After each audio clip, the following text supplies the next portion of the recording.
मलाई अझै नै थाहा छैन कि यो संसारमा लभ एट फर्स्ट साइट हुन्छ भनेर। I guess instead of that sentence it should be crush at first sight. सुनेको थिएँ धेरैको क्रस 8 वर्षको बेलादेखि नै सुरु हुँदै जान्छ। कुनै राम्रो कुरा देखेँ क्रस, मनको मन्दिरमा उसको लागि घन्टी बज्यो क्रस, राति निन्द्रा नलाग्ने जब बाटो उसलाई देखेँ क्रस।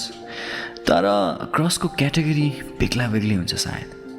एउटा 5 क्लासमा पढ्ने बच्चालाई आफ्नो टिचरमाथिको क्रस, एउटा आमालाई आफ्नो नयाँ जन्मिएको बच्चामाथिको क्रस, एउटा केटालाई बिहेको लागि केटी हेर्न जाँदा उनीप्रति जागिएको क्रस, क्लासको 2-3 बेन्च अगाडि बस्ने अनि पुरै स्कुल कलेजमा नाम भएकी अर भएको माथि परेको cross, celebrity cross, lady cross, boy cross, कति कति। अनि त्यही भिडमा हुन्छ कुनै यस्ता कथाहरू जुनमा मायाको बाटोमा जानुभन्दाको पहिलो सुरुवात क्रस परेर हुन्छ। मेरो कथा नि त्यही एउटा क्याटेगोरीमा पर्छ जहाँ मायाको सुरुवात हे यु आर माई क्रस बाट सुरु भयो, तर सायद सोचेको जस्तो सजिलो चाहिँ थिएन। मैले पहिलोचोटि उसलाई एउटा अनरोमान्टिक अनि बोरिङ सिचुएसनमा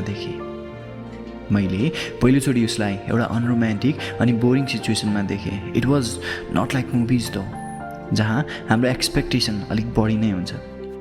सो एज मैले भनिसकेँ द्याट मैले उनलाई नट सो रोमान्टिक कम अकवर्ड सिचुएसनमा देखेँ। त्यो थियो कलेज नजिकै रहेको साइली दिदीको क्याफे, जहाँ डिफ्रेन्ट क्याटेगोरीको स्टुडेन्टहरू बस्ने गर्थे। अब बस्ने गर्थे किन आयो, let's figure it out. First one bunk गरेर बस्ने स्टुडेन्ट्सहरू, second one first second period attend गरेर फिर्ता आएर बस्नेहरू, थर्ड ब्रेक टाइममा आएर मसँग धेरै पैसा छ है मेरोबाट सबैलाई ट्रिट भनेर बस्नेहरू, and last but not the least फोकटमा केटी हेर्ने बहानाले बसेकाहरू। So back to the story. So यही बस्नेहरूको भिडमा मैले उनलाई पहिलोचोटि देखेँ। कतिचोटि भनिसकेको होला मैले पहिलोचोटि, बट ड्याम त्यो बेलाको फिलिङ नै छुट्टै थियो, जुन अहिले भन्दा नि क्या आनन्द लाग्दैछ। And the best part was she was talking with my best friend. म हतार उसको नजिक जान खोजेँ, तर आई लिटरली डोन्ट नो मेरो पाइलाहरू बिस्तारै अघि बढ्दै थिए। भन्छन् जब आँखा अगाडि कोही मन पर्न थाल्छ केही देखिन्न भनेर। You start to feel like zombie and start to do wrong things, even though you don't want to do that. So my first mistake was about to happen. I accidentally took her cup. When I tasted, it was coffee with lots of sugar cups. बिस्तारै आफ्नो गल्ती मान्दिए। चिप्को कपालमा टाँसिएको फेसले अनेक थरी expression दिन थाले। उसलाई विश्वास दिलाउन थाले कि मबाट धेरै ठुलो गल्ती भयो। But she laughed. अझै नि यो कुरा मेरो मनमा घोचिरहन्छ कि उसले मेरो एक्टलाई देखेर हाँसेकी थिए और मेरो चिप्कु फेसलाई। The I was an average guy, but एउटा साइडबाट कता उसको लाफ्टर एउटा मिठो स्माइल लाग्दै थियो। हो म ढले बेहोसीमा ढले, यस्तै के थियो। By the way, यो सिचुएसनले गर्दा I got a strange feeling that my 12th results are under great threat. Now, you must have already figured it out. यो कथा कुन क्लासमा पढ्दाखेरिको हो भनेर। अरे बच्चा बेलामा त क्रस त होइन, I used to love Jerry, त्यही टम एन्ड जेरीवाला। बट अलिक ठुलो भएपछि थाहा भयो that Jerry is a male and I am a straight guy. So, एकछिनपछि उसले केही भनिन्, पे फर बोथ। अनि उनी हाँसिन्। आँखाको एउटा नजरले मलाई मिठो पाराले हेरेर उनी त्यहाँबाट मेरो आँखा अगाडि बिस्तारै हराउँदै गइन्। Damn, that was classy. यो के काफी थिएन र एउटा भर्खरको वैसे चढेको टिनेजरलाई ढाल्नलाई? Actually it was more than enough for me. त्यसपछि मैले सबै बिल तिरेँ। घडीमा एक्ज्याक्ट रातिको 12:45 बज्दै थियो, जहाँ मेरो ड्याड घुरेको आवाज आउनु सुरु हुँदै थियो। त्यही I realize that it wasn't that awkward actually. मैले उसलाई हँसाउन सकेँ। उसको ती कोमल ओठहरूबाट अलिक कुकुरे दाँतको दृश्य हेर्न सकेँ। कति क्युट छिन् उनी, कति राम्रो हुन्थ्यो होला उसको र मेरो जोडी। टाइटेनिकमा ज्याक र रोजले दिएको पोजमा ऊ र म, दिलवाले दुल्हनिया ले जाएंगेको शाहरुख खान म, अनि काजल ऊ। उसको बाउले जा सिमरन जा भन्नुहुन्थ्यो होला, अनि म आफ्नो हात अगाडि बढाएर उसलाई ट्रेनमा आफूतिर तान्थेँ होला।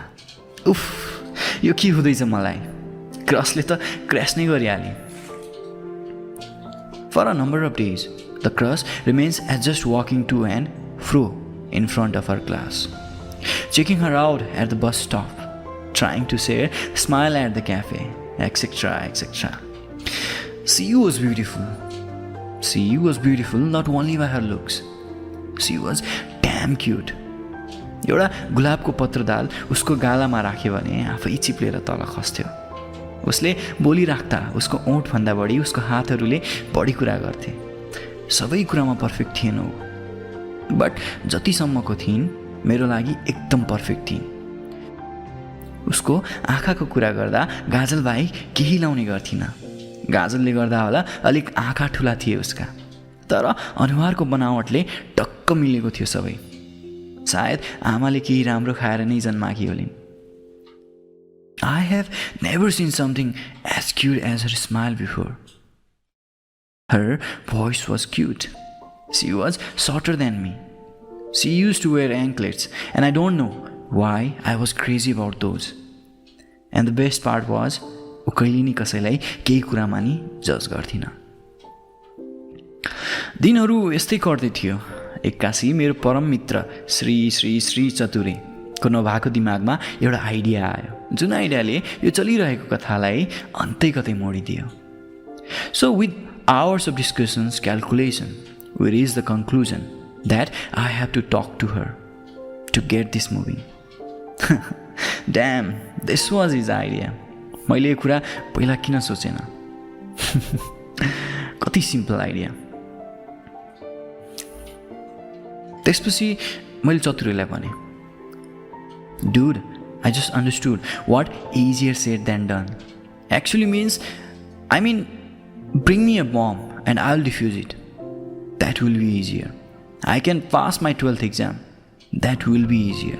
मार्समा पानी छ कि छैन पत्ता लगाइदिन सक्छु. That is easier. But talking to her, seriously? मेरो कुरा सुनेर चतुरेले मलाई रिप्लाई दियो, Don't ever think that she will come and talk to you, bro. हुन त उसले भनेको कुरा नि ठिक थियो। तिर्खा लागेको मान्छे पानीतिर जान्छ, न कि पानी आफै मुखनिर आएर म छिरुम भित्र सर भन्छ। Sometimes our best friend has brains. Finally, I made up my mind. I decided to talk to her. It was up to my friend to script the scene. He acted like he is Nisal Basnet of my life. Next day, Saili Didiko cafeमा. She walked in. I followed. Plan simple थियो। चतुरीले रातभरि नसुती बनाएको जो plan थियो। So plan was to recreate what happened and start the conversation with an apology. See कति simple. Proud of my friend Chaturi. It was same feeling when you are called to the principal's office at random. Yeah. But सोचे जस्तो कहिले नि हुँदैन। यस्तो बेला कि त हिम्मत आउँदैन। हिम्मत आए नि उसको वरिपरि कोही न कोही त हुन्छ। एन्ड यता केस सेकेन्ड थियो। She was with her two friends. अब यो बेला I had to choose between मेरो डर अनि मेरो साहस. But I choose the third one, which was I started to curse her friends so much that चतुरेले प्लान बनाइसकेको थियो कि भोलि यिनीहरू मर्छन् अनि कलेजको बिदा हुन्छ अनि म मुभी हेर्न जान्छु। नसिब थियो साला। अनि एक दिनको एटेम्प्ट त्यही सकियो। निराश भएर भोलि ट्राई गरिस अब भनेर चतुरेले सम्झायो। ब्रो हक दिएर मलाई दिनुसम्मको दिलासाले मेरो कन्फिडेन्स लेभल हाई बनायो। साथी आखिर हुन्छ नि यही कन्फिडेन्स बिल्ड गर्नलाई, नत्र अरू खाने काम त हो नि। And the same sad story happened again and again and again. And guess what?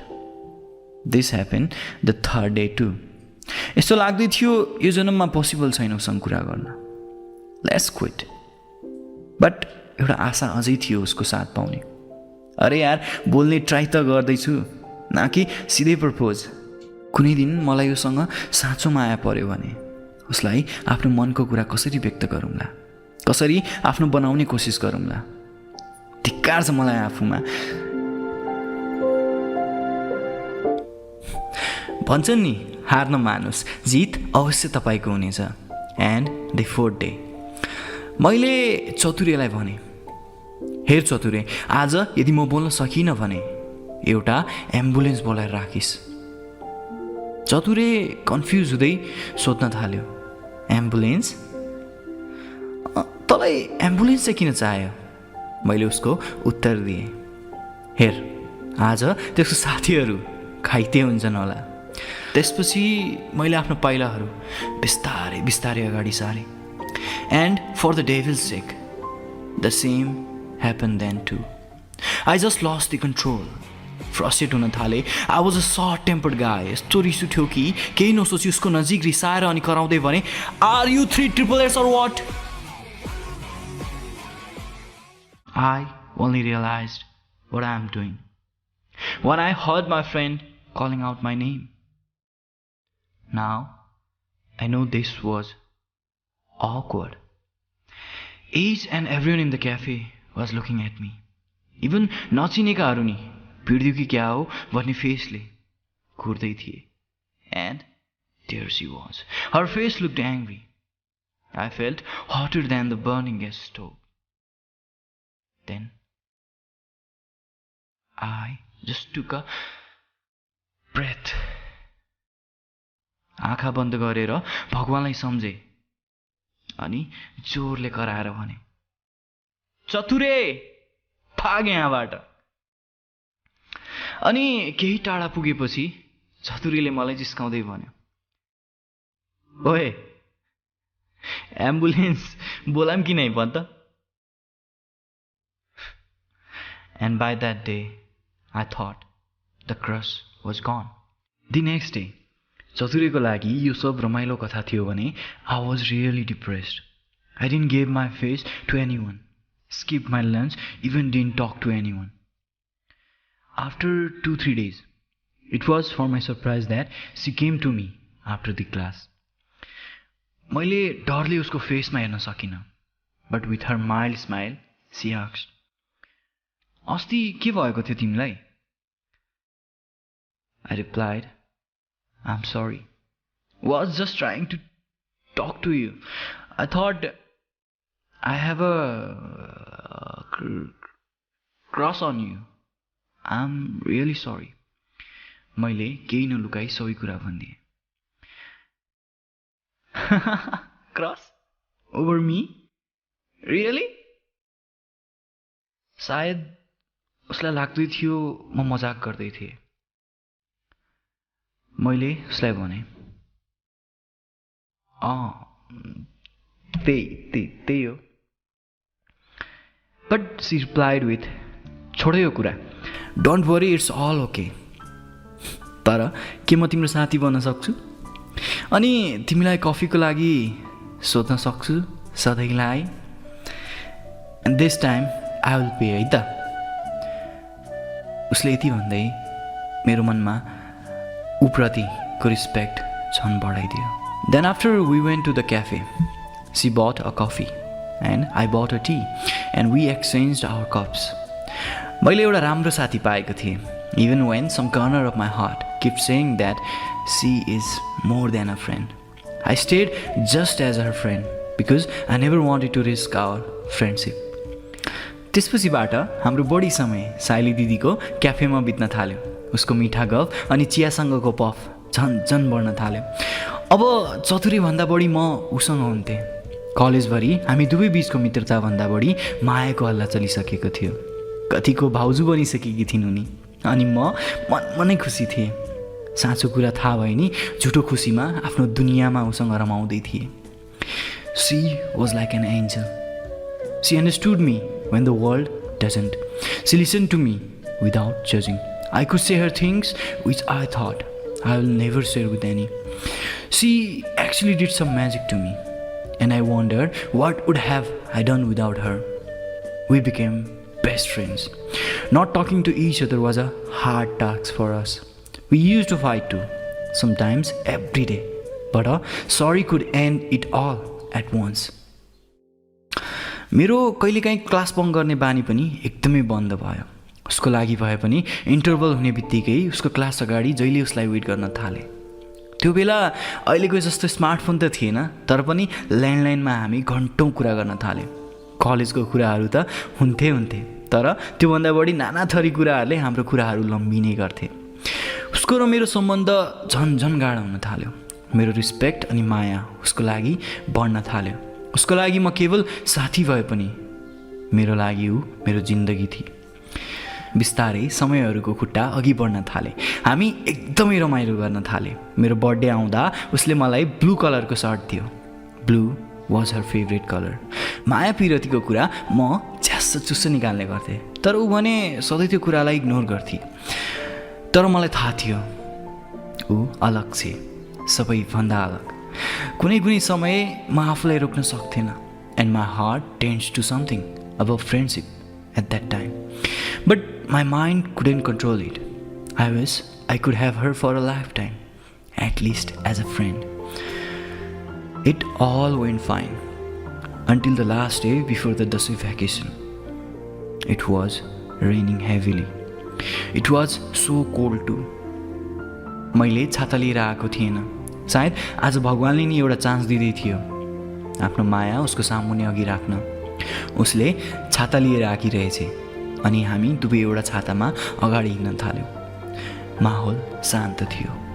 मेरो मुटुको ढुकढुक एकदम हाई टेम्पोमा थियो. हामी चुपचाप एक अर्कालाई नै हेर्दै थिए. लाग्दै थियो she want to say something. पीडा दुवैलाई थियो, किनभने 1 महिनापछि भेट हुनेवाला थियो. देन आफ्टर मैले उसलाई हेरेँ.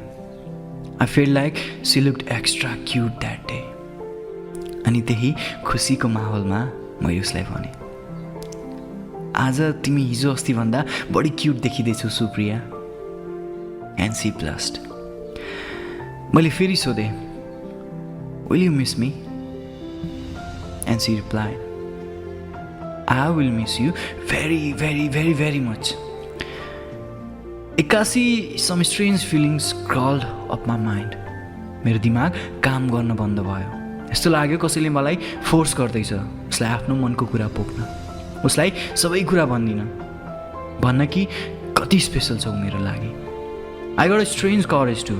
मलाई आफूमा शङ्का लाग्दै थियो के यो मनै हो र, जसलाई 4 दिन लाग्यो एउटा केटीसँग बोल्न.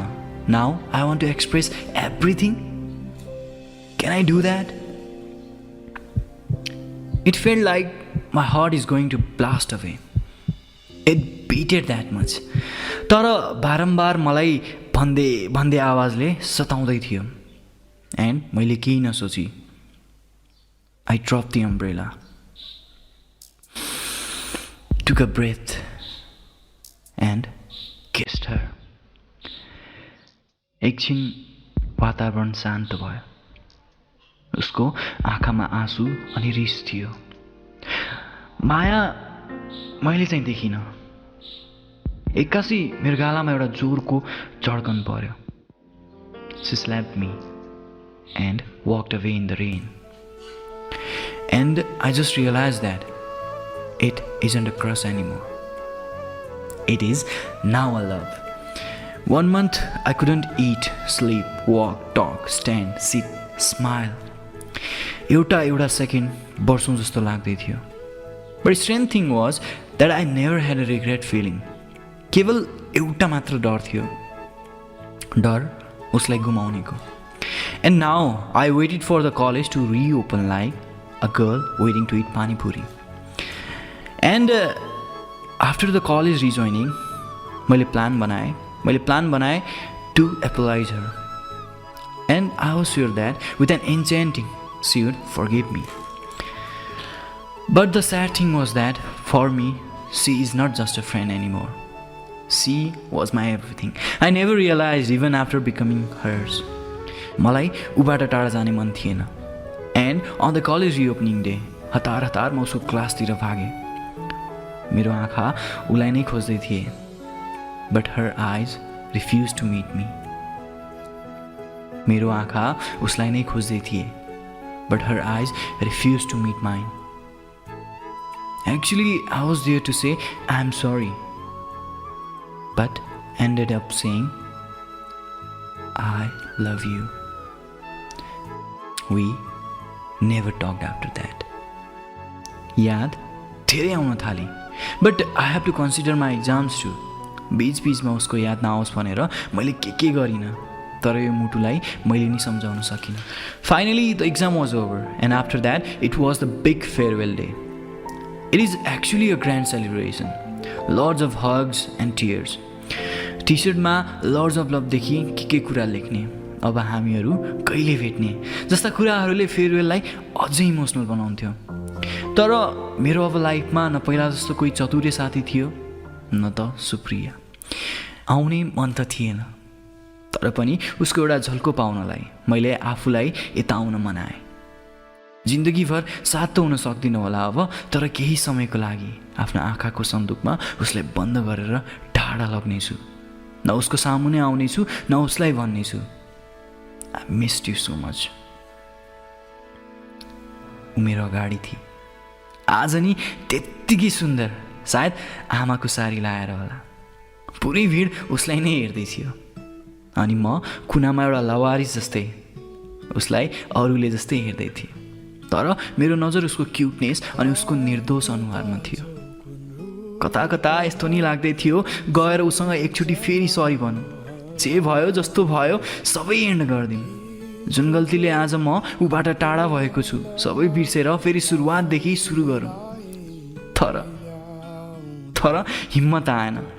आँखामा आँसु नभए नि मन एकदमै रुँदै थियो। यस्तो लाग्दै थियो कसैको अँगालोमा बाँधिएर धुरु मनको सबै आँसु बगाइदिउँ। तर आज वरिपरि कोही थिएन। एक्कासी पछाडिबाट एउटा हातले मलाई झस्कायो। It was चतुरे। त्यो चतुरे जसले मलाई सधैँ हँसायो, त्यो चतुरे जसले मलाई हरेक पाइलामा साथ थियो, त्यो चतुरे जसले बर्थडे मेरो हुँदा पार्टी उसले दिन्थ्यो, त्यो चतुरे जसले मलाई सुप्रियासँग नजिक हुन हेल्प गर्यो। अनि यो समयमा मैले उसलाई बिर्सिसकेको रहेछु। जिन्दगीमा एउटा सुखको लागि मैले साथीलाई बिर्सेछु। कति पापी छु म, कति पापी। जब एक्लो भए साथीको याद आयो, तर जब म खुसी थिएँ मलाई चतुरेको याद नै आएन। मैले चतुरेलाई अँगालोमा बाँधेर रुँदै उसलाई सरी भने। उसको नि आँखाबाट आँसु आयो अनि अँगालोमा हुँदै गर्दा